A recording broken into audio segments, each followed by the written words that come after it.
Tema de hoje: não coloque uma interrogação onde Deus colocou um ponto. Existem coisas que acontecem na vida da gente que simplesmente não se tem explicação. Eu ouvi uma história na época do acidente ou do ataque terrorista no World Trade Center. Um casal ele iria visitar os seus parentes. E a caminho do aeroporto, o pneu do carro furou. Por isso o casal perdeu o voo. Aquele voo que eles perderam foi de um dos aviões que foi sequestrado e atirado contra o prédio. Quando o rapaz conseguiu contato telefônico com o seu pai,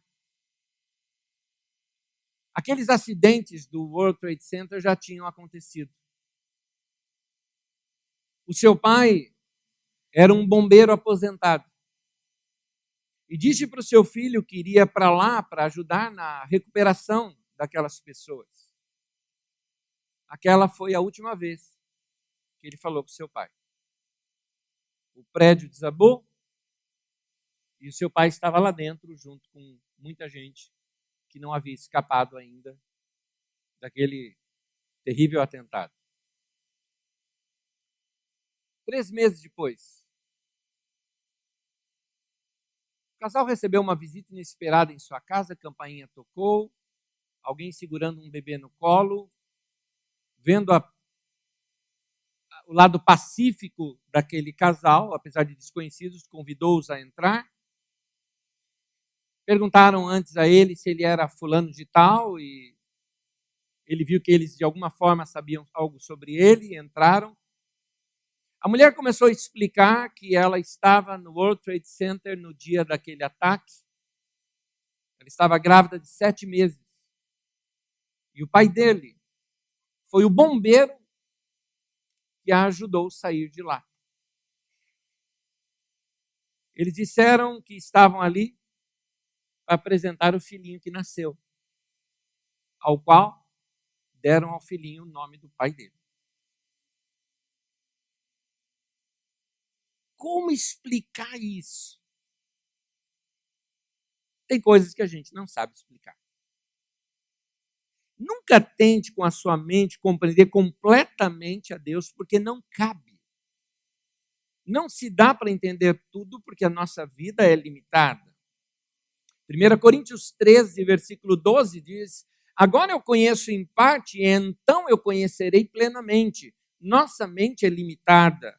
Se algum dia você passou por algo e achou que aquilo não foi certo, de que Deus poderia ter agido, tornado aquela situação diferente, o meu conselho para você é o seguinte: por que você não confia de que Deus sabe mais do que você? E de que Ele pode dirigir o volante da sua vida, Ele entende melhor de vida do que você.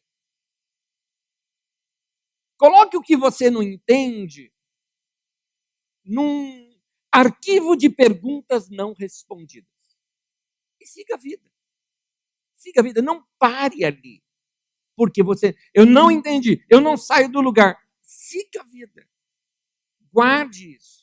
Talvez aquele moço estivesse, vamos imaginar esse moço, quando soube que o seu pai morreu. Como assim? O pneu do meu carro fura e eu sou livre de um acidente, mas o meu pai não. E por que isso? Talvez os porquês nunca teve resposta.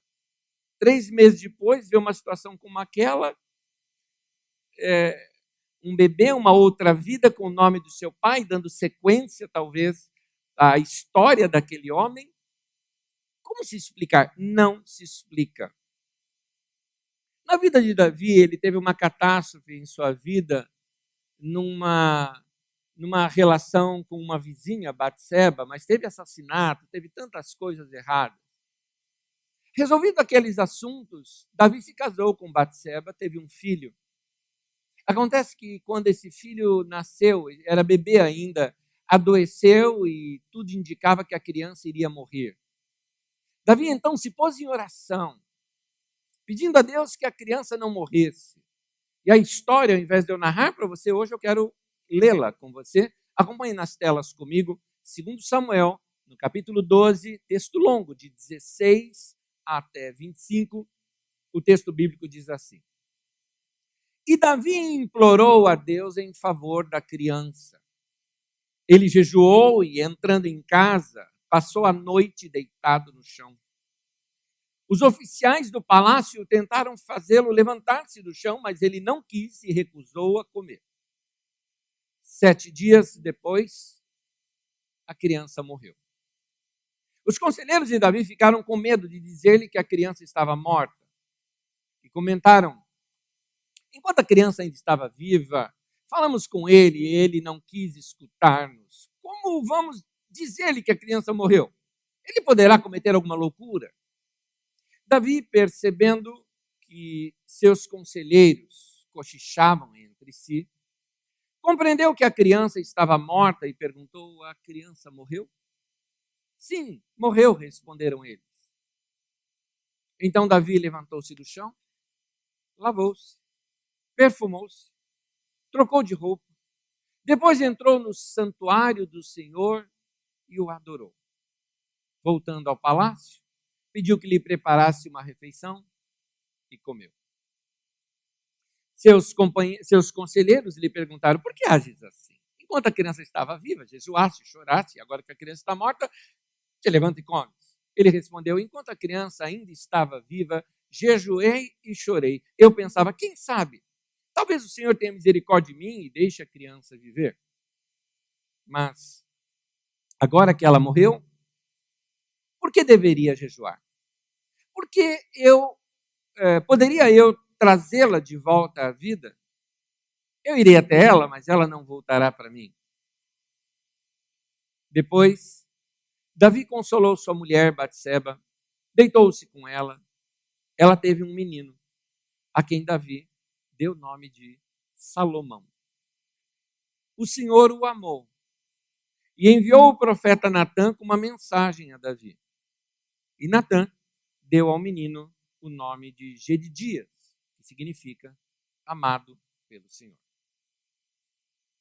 Na vida de Davi, um filho dele nasceu, adoeceu e morreu. E enquanto o menino ainda estava vivo, Davi sofreu com aquilo, jejuou, orou. Mas ainda assim o menino morreu. Mesmo sem entender a situação, porque ele não tem resposta para isso, mas ele conclui: a vida segue. Então ele vira essa página da sua vida e prossegue com sua vida. Se arrumou, voltou a comer, a vida segue.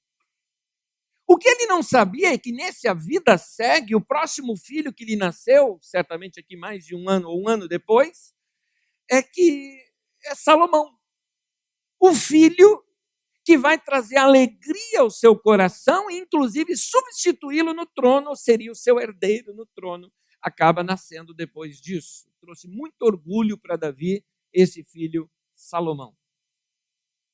Meu querido irmão, liberte-se da frustração das coisas não terem acontecido da maneira como você queria.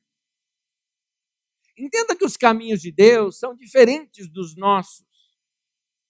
Talvez alguns de vocês aqui tentaram tudo para salvar um casamento e não deu certo. Talvez alguns de vocês tentaram tudo num negócio, por exemplo, e o negócio deu certo um tempo, mas depois acabou. Não deu mais certo. O mundo muda, o mercado muda, as coisas mudam. E aí, anos atrás, eu dirigi uma pequena empresa de importação numa situação que era novidade aqui no Brasil.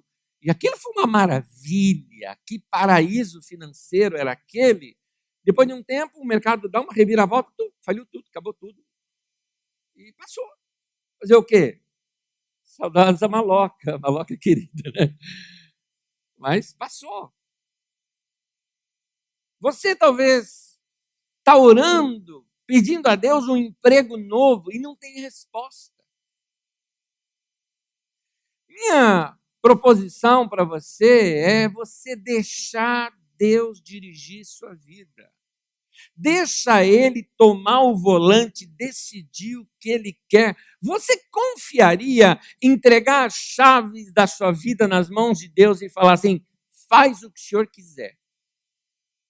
E se Deus disser assim, eu não vou te dar satisfações. Eu não vou te contar o que eu vou fazer, nem como eu vou fazer e nem por que eu estou fazendo. Confia assim mesmo? Essa área de fé e confiança que eu quero mexer com a gente aqui hoje. Querido, uma porta se fechou, tem outras para abrir. Vai adiante. Qualquer um desses casos que lhes contei aqui, ou de Davi, ou até aquele outro daquele homem, ninguém sabia o que viria depois disso. Só se descobriu depois que a vida seguiu. Tristeza faz parte da vida. Nós perdemos pessoas, alguns de vocês talvez ainda estão sofrendo luto. Como é que se explica o luto? Alguém morreu e não tem jeito, você não tem o que fazer. É uma situação mais, como eu diria assim, de incapacidade possível. Alguém que você quer muito morreu, foi embora, não tem mais, acabou, encerrou-se a vida daquele ser humano chamado fulano de tal e as suas andanças pela terra. Acabou. Então, pessoas morrem. Perdemos alguns trabalhos, empregos, conquistas, mas a nossa vida não para ali.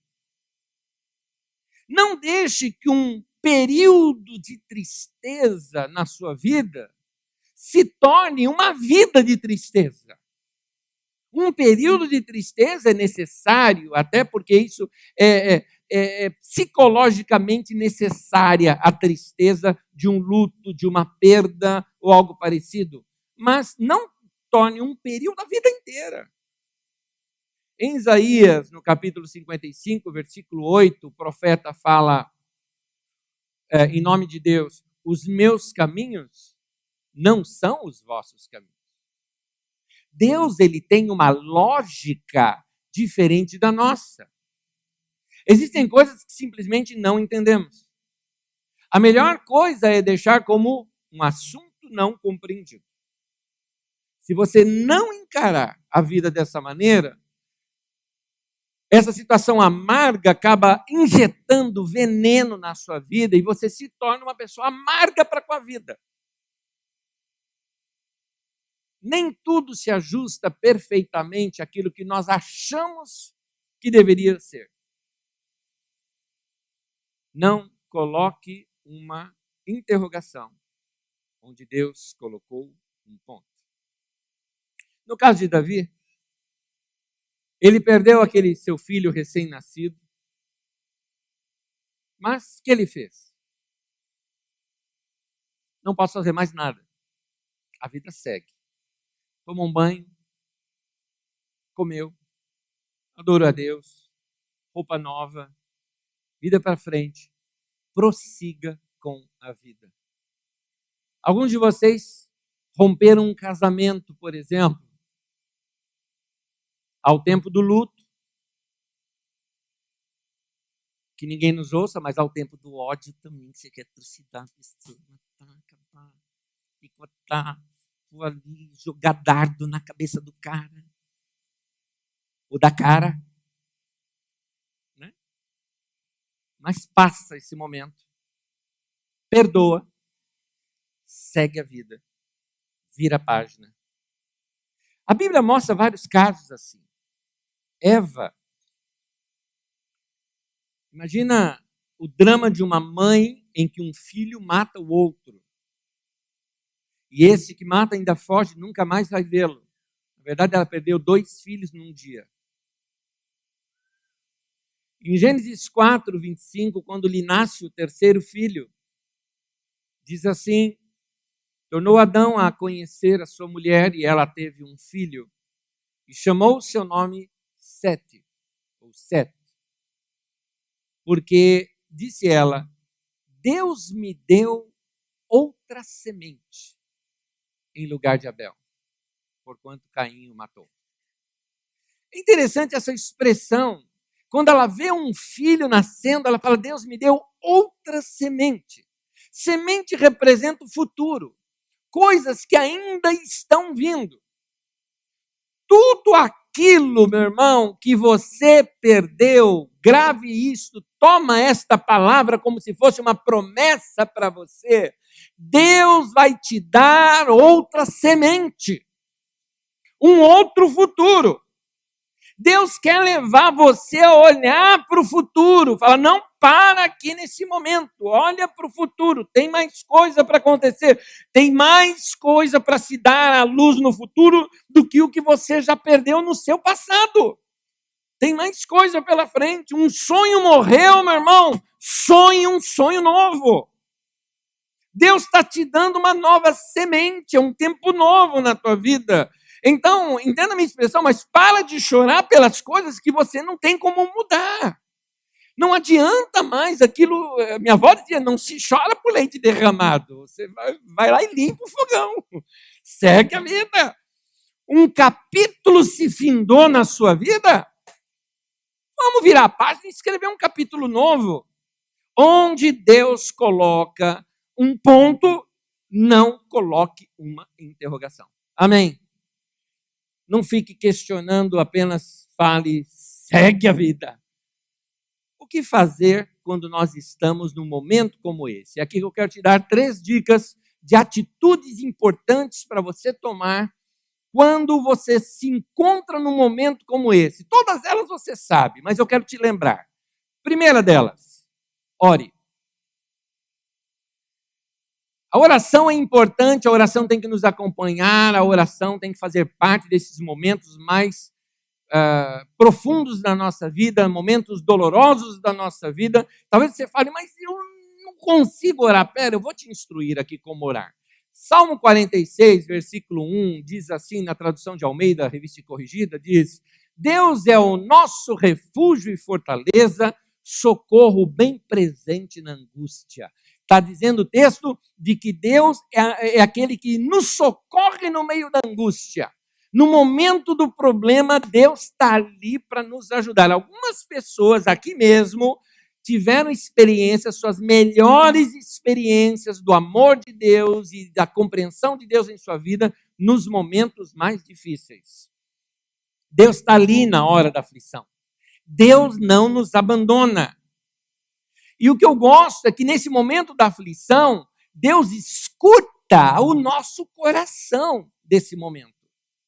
Algumas vezes, Deus responde às nossas orações antes mesmo da gente orar. O texto de Isaías, por exemplo, no capítulo 65, no versículo 24, diz assim, antes mesmo que me chamem, eu os atenderei. Antes mesmo de acabarem de falar, eu responderei. Sabe por quê? Porque Deus já estava ouvindo seu coração antes de ouvir sua voz. Quando nós estamos aflitos, a gente fala o que vem na cabeça. Muitos de nós pode até pensar que estamos orando errado. Essa cabecinha nossa, toda cheia de regrinha, e às vezes pensamos que Deus trabalha com regrinhas, não é? Então, você tem que orar certinho. Quando você for orar, use as palavras certas, porque senão Deus não vai te ouvir. Balela. Nada disso. Porque Deus já ouviu o nosso coração antes que você formule as suas palavras.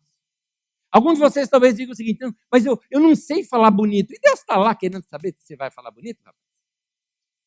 Deus quer ver o teu coração. É isso que Ele quer. Para Deus, Ele lê o teu coração. E quando você está angustiado, quando você está amargurado, você está aflito, você fala o que vem à cabeça e às vezes você fala coisa errada. O que eu gosto nas Escrituras Sagradas é que a Bíblia registra até mesmo as orações erradas, vamos dizer assim. Davi, por exemplo. Tem um momento que Davi não aguenta de ódio de ver injustiça. E Davi, assim, chega assim e fala, Deus esmaga a cabeça daquele, esmaga a cabeça do indivíduo na pedra.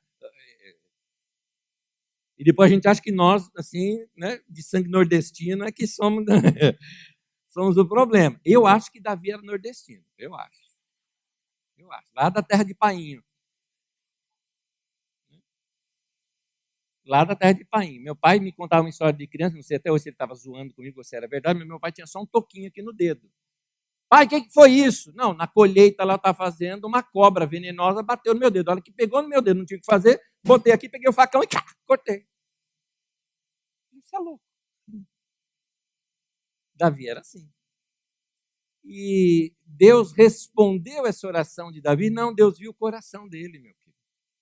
Deus entendeu um coração amargurado que estava naquele momento. É o caso, por exemplo, de um homem que ele tinha um filho endemoniado. O homem nem sabia o que era isso. O demônio pegava o filho, jogava o filho no fogo. O homem tinha um filho com problemas sérios ali, de dupla personalidade e tudo mais, e levou até os discípulos de Jesus, e nenhum dos discípulos de Jesus resolveram o problema. Jesus estava descendo do monte que tinha de orar com Pedro, Tiago e João, que teve ali aquela experiência do Monte da Transfiguração. Quando Jesus chegou, aquela experiência forte com Deus que tiveram, o homem chega para Jesus e diz assim, Marcos 9, 24. Imediatamente, Jesus, ele primeiro falou com Jesus, se podia curar o filho dele. Jesus falou, tudo é possível que crê. Você crê que eu posso curar? Jesus perguntou. Aí o homem responde, Marcos 9, 24. Imediatamente, o pai do menino exclamou, creio, ajuda-me a vencer a minha incredulidade. Vê se você consegue entender como essa oração desse cara é confusa. Creio, mas me ajuda a vencer minha incredulidade. Eu falava, creio, mas não creio. É isso. Eu creio, mas não creio. Vê se eu posso fazer alguma coisa, o senhor faz, se não fizer, meu filho vai morrer. É isso. Eu não tenho mais para onde correr. Essa é uma das orações mais contraditórias que a gente pudesse ver. Aquela história, crê ou não crê?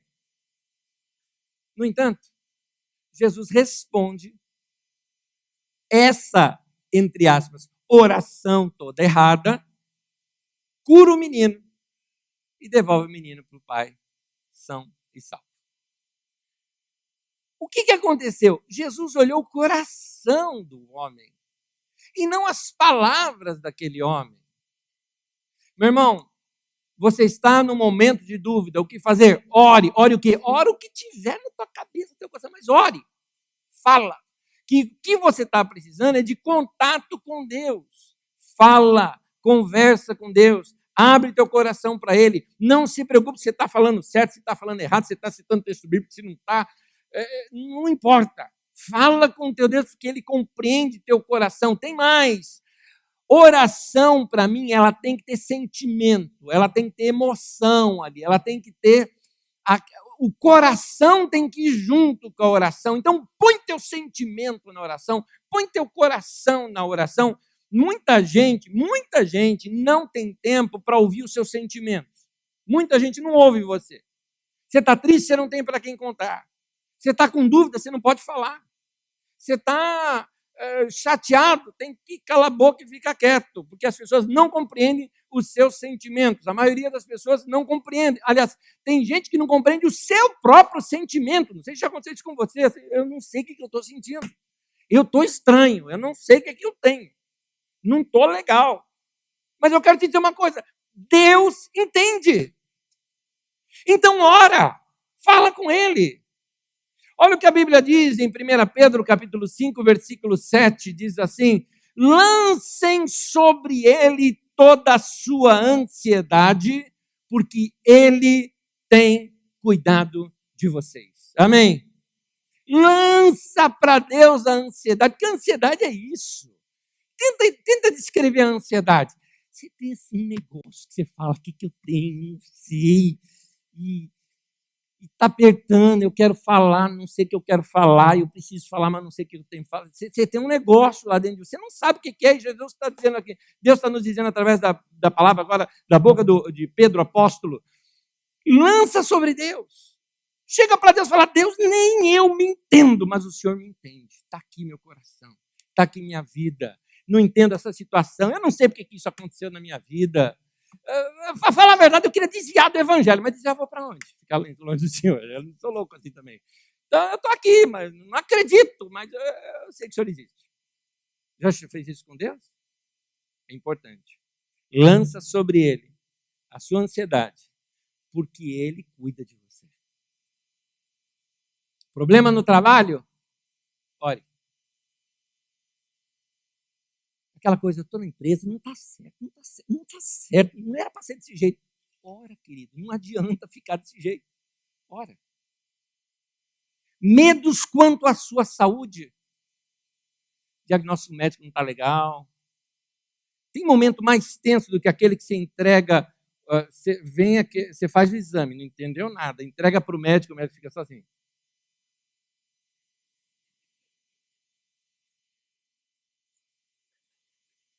Fala logo, indivíduo, desembucha.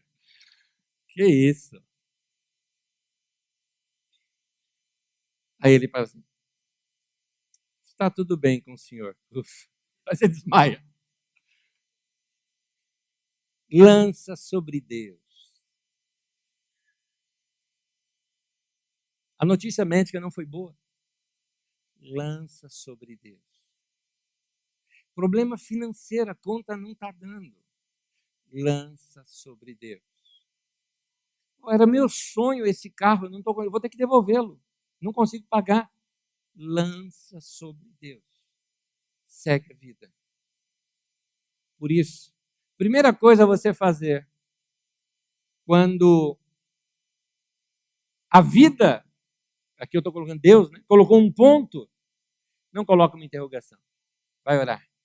Abra teu coração para Deus e fala, Deus, a partir de agora eu preciso te conhecer mais, preciso entender mais, preciso estar mais sintonizado com o Senhor para entender esses passos que eu vou tomar na minha vida. Amém?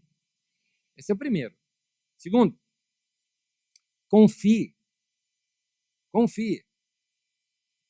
Deus sabe o que se passa no seu coração. Nós já falamos aqui que Deus ouve a nossa oração antes mesmo da gente falar. O texto bíblico é o Salmo 139, versículo 4, que diz assim, antes mesmo que a palavra chegue à minha língua, tu já a conheces inteiramente, Senhor. Deus é assim, Ele já sabe, mas Ele quer que você fale. Porque é para o teu bem que você precisa falar. Agora, eu estou te ensinando que você deve orar. Mas aqui eu quero te mostrar também a sua atitude na oração de confiar. Confiar, é interessante a palavra confiar, na língua portuguesa não tem muito esse sentido. Em algumas outras línguas, como a própria língua inglesa, por exemplo, quando você vai fazer um depósito bancário, aquele movimento é chamado confiança, é um trust. Então, você confia o seu dinheiro ao banco. Eu estou confiando a minha riqueza àquele banqueiro para trabalhar com a minha riqueza e melhorar a minha riqueza, guardar e cuidar do meu dinheiro. Eu estou confiando. Por isso, algumas empresas de investimento chamam-se Trust Company, empresa de confiança. Então, confiar é isso. É você fazer um depósito da sua vida em Deus e acreditar que Ele vai cuidar de você. É você pegar as suas emoções, pegar o seu mundo, pegar suas decisões, até a sua vontade e dar para Deus e confiar de que Ele entende mais do que você. Tem uma coisa na oração que eu gostaria de jogar para você e desafiar você, um teste para você fazer na oração. Olha isso aqui. Mateus capítulo 6, o versículo 6 e o 8 tem um ensinamento de Jesus aqui. Diz assim, mas quando você orar, vá sozinho, vá para o seu quarto, feche a porta e ore ao seu pai que está em secreto. Então o seu pai que vê em secreto o recompensará, porque o seu pai sabe do que vocês precisam antes mesmo de o pedirem. Faça o teste do quarto fechado. Esse texto aqui para nós também é um desafio. Peça algo para Deus que só você e Ele sabem. Ninguém mais sabe desse assunto, é só entre você e Deus. Você está num quarto fechado, ninguém ouviu aquilo. Ou carro fechado, como você quiser. É um lugar isolado. Quando Ele responder essa sua oração, você vai dizer assim: Ele estava lá. Ele realmente me ouviu. Deus é um Pai participativo. Deus interfere na minha história, porque eu dou liberdade para Ele interferir na minha história. Deus não interfere como um intruso, Deus interfere porque eu clamo por socorro. A Bíblia diz isso, que quando eu clamo por socorro, Ele vem. Agora, eu sei que tem gente que acha que Deus não interfere na história. Eu respeito a sua filosofia, mas digo que ela não é bíblica. Porque a Bíblia mostra um Deus que interfere sim na história. Eu não sei te explicar. Isso eu não sei. Porque não cabe na minha cabeça entender isso. Porque o dia que Deus couber na minha cabeça, Ele deixou de ser Deus. Porque Ele é um ídolo. Ele está dentro da minha cabeça. Ele está dentro da minha filosofia. Deus é maior do que a minha filosofia. Dizer que Deus não pode interferir na história é dizer que Deus não é Deus. Meu irmão, Deus é maior do que os nossos pensamentos.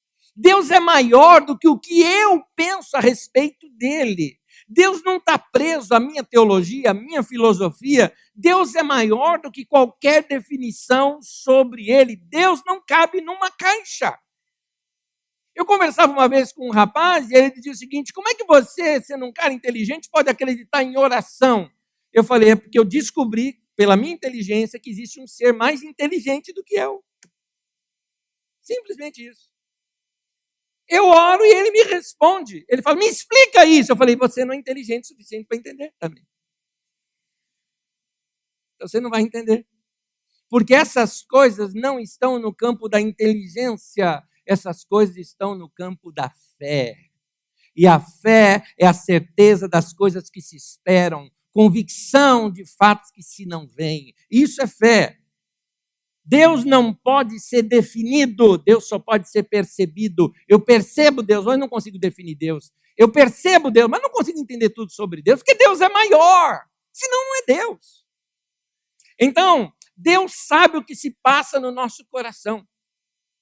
E lembre-se que Jesus nos mostra algumas coisas sobre Deus. Se eu fosse resumir o que Jesus ensinou sobre Deus, eu diria: ele ensina aqui, nosso Deus é grande, e o nosso Deus não está distante, porque ele está perto. Nosso Deus é um pai amoroso que cuida dos seus filhos. Aliás, vamos fazer diferente, vamos fazer igual na ceia aqui. Eu vou fazer frase e você diga amém, se você concorda comigo. Nosso Deus é grande e o nosso Deus não está distante. O nosso Deus é um pai amoroso que cuida muito bem dos seus filhos. Deus é um pai atento e ele ouve as minhas e as suas orações. Deus é um pai participativo, ele interfere na minha história quando eu peço para ele. Ao nosso Deus, é para ele isso, porque ele é muito bom. Faz isso para ele, entendeu? Eu te admiro.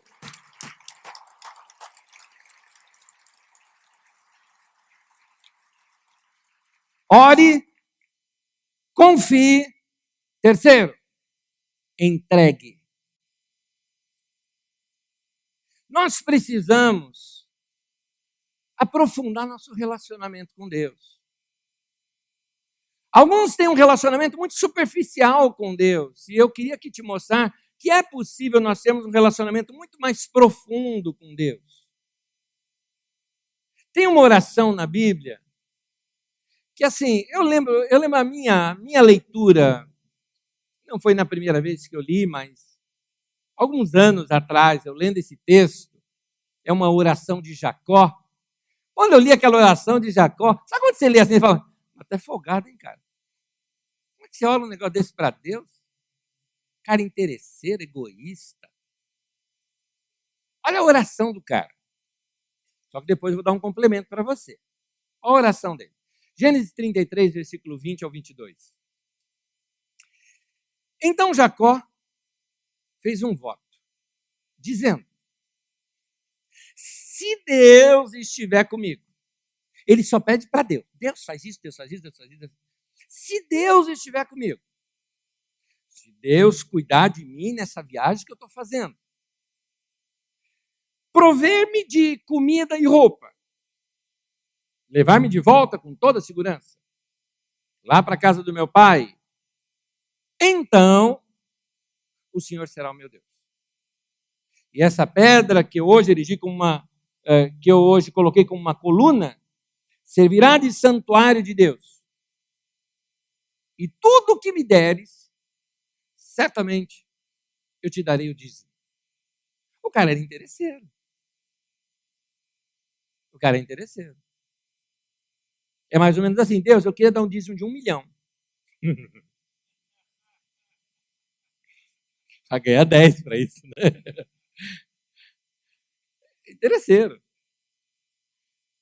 Essa é uma oração egoísta, essa é uma oração muito interesseira. Se o Senhor, cheio de si, né?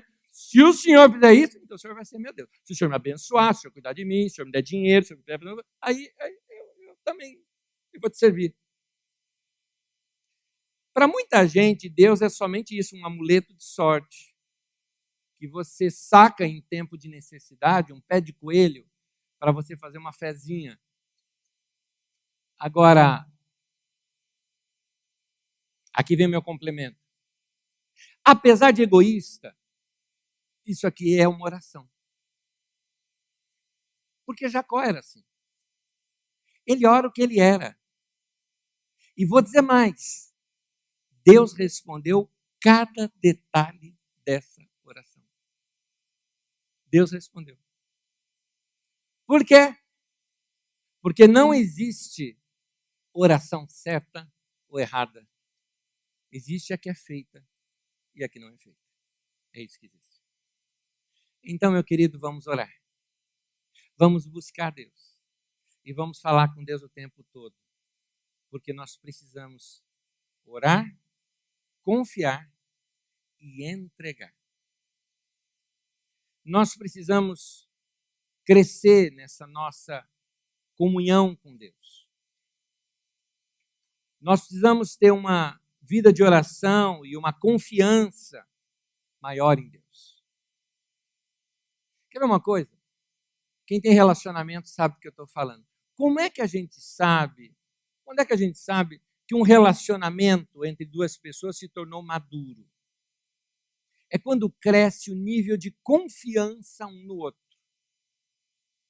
Assim também, o nosso relacionamento com o nosso Deus, ele se torna maduro quando nós passamos a confiar mais em Deus e também quando nós percebemos o quanto Deus confia em nós.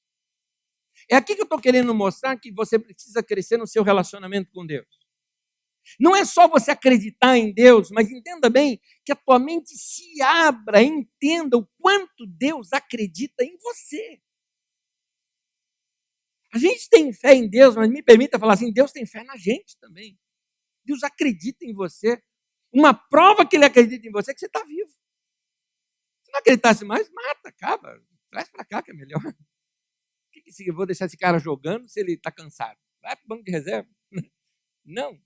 Deus está te deixando no palco nesse momento da vida, porque é o seu momento, é o seu papel, você tem coisa a desempenhar e Deus acredita. Ele chega a dizer, meu pensamento não é o seu pensamento, mas o que ele quer dizer? Ele quer dizer, o meu é mais alto do que o seu, meu sonho é maior do que o teu. Você tem um alvo para a tua vida, eu tenho um maior ainda, então sobe um pouquinho mais aí o que você está acreditando, que você ainda não chegou aonde eu quero para você. Fé em Deus, meu querido e minha querida, não é, entenda aqui, crer que Deus vai curar ou vai fazer um milagre. Presta atenção.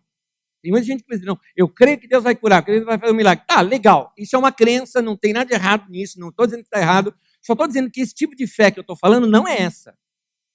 Fé em Deus, que eu quero te falar aqui, é crer, é confiar de que Deus sabe o que Ele está fazendo e eu confio nele. Lembra do trust, de depósito?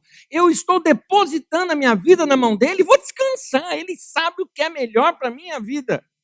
Fé é entregar para Deus tudo e acreditar que a vontade de Deus, seja ela qual for, é a melhor para a minha vida. Isso é fé. Não é fé na fé ou fé na cura, é fé em Deus. Está entendendo aquilo que eu estou falando? É fé nele. Eu acredito que se eu entregar minha vida para ele, ele vai fazer o melhor na minha vida. Último texto que eu quero ler com vocês, corroborando isso. Pode ficar em pé comigo, por gentileza? Nós estamos terminando. Em Lucas, no capítulo 22,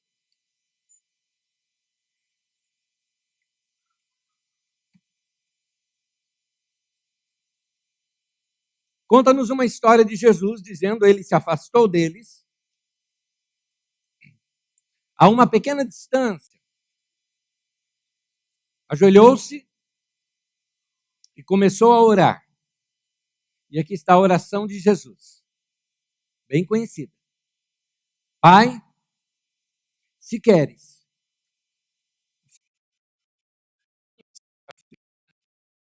minha vontade, mas a tua. É esse tipo de fé que Deus quer encontrar na minha vida e na sua vida. Deus quer olhar para nós e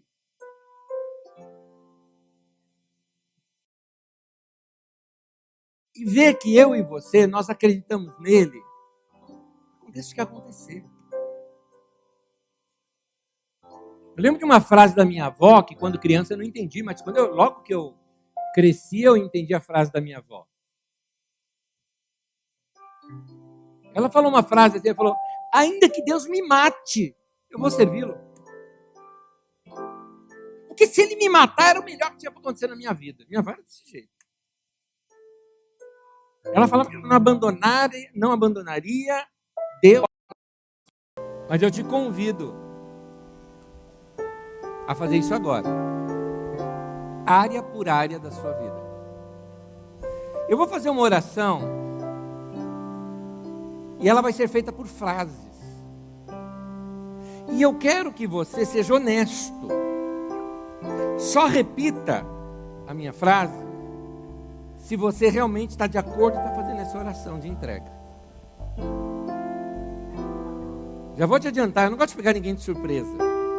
Quando eu tenho uma reunião com alguém, eu falo o seguinte, por exemplo, se eu preciso falar com você, eu mando um recado assim, fulano, eu preciso falar com você urgente, é sobre tal coisa. Claro, eu falo, porque já pensou? Fulano, eu preciso falar com você urgente, ponto. É horrível isso, né? É horrível. Eu já ponho adiante o que é. Então, eu vou fazer uma oração aqui, uma oração perigosa. Eu estou te avisando. Onde eu quero entregar diante de Deus cada área da minha vida. E se você tem coragem, você entrega cada uma dessas áreas da sua vida também para Deus agora. Repetindo essa oração. Amém? Então, que essa oração seja da nossa parte honesta. Ainda que repetida, está repetindo o que alguém está falando, mas que ela seja honesta da nossa parte. Vamos orar? Repita após mim, se assim você o sentir. Diga, Pai, em nome de Jesus, eu te entrego a minha vida, cada área da minha vida. Senhor, minha vida financeira está nas tuas mãos. Eu te peço, torna-me uma pessoa generosa, bondosa, desprendida do dinheiro, em nome de Jesus. Senhor, minha vida emocional está nas suas mãos. Tire do meu coração sentimentos que não te agradam. Coloque em meu coração sentimentos que estão de acordo com a tua vontade.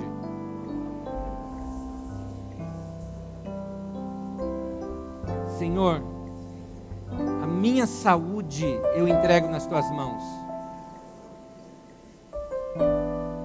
Senhor, eu quero fazer a tua vontade em cada área da minha vida. A minha família eu entrego nas suas mãos. Faça da minha vida o que o Senhor quiser. Eu vou para onde o Senhor mandar. Vou te obedecer em tudo que o Senhor pedir. Neste momento, eu reafirmo para o Senhor que a chave da minha vida está nas tuas mãos. Em nome de Jesus. Amém. Deixa eu orar por vocês. Pai, cada um dos meus irmãos orou diante do Senhor, dizendo que entregam suas vidas para o Senhor. Faça diferença na vida deles. Exerça o teu senhorio em nossa vida. Tu és o nosso Senhor e nós somos os teus servos. Queremos te obedecer em tudo. Queremos fazer a tua vontade. Queremos te entregar aquilo que no nosso coração não te agrada e queremos trazer para dentro da nossa vida, do nosso coração, as coisas que te agradam. Queremos usar o nosso tempo de forma adequada. Queremos usar a nossa vida, tudo que somos, nossas finanças, nossa saúde, nosso tempo, nossa vida, nossa história, para viver uma vida de acordo com a tua vontade. Nós acreditamos e confiamos que os teus planos são muito maiores do que os nossos. Que a tua vontade é melhor do que a nossa. Que a tua visão de vida para a nossa vida é melhor do que a que nós temos de nós mesmos. Por isso aceitamos a tua visão para a nossa vida. Guia-nos, guarda-nos, e nós temos a certeza que sendo o Senhor o nosso guia, sendo o Senhor o nosso pastor, nada nos faltará. Em nome de Jesus. Amém. Amém.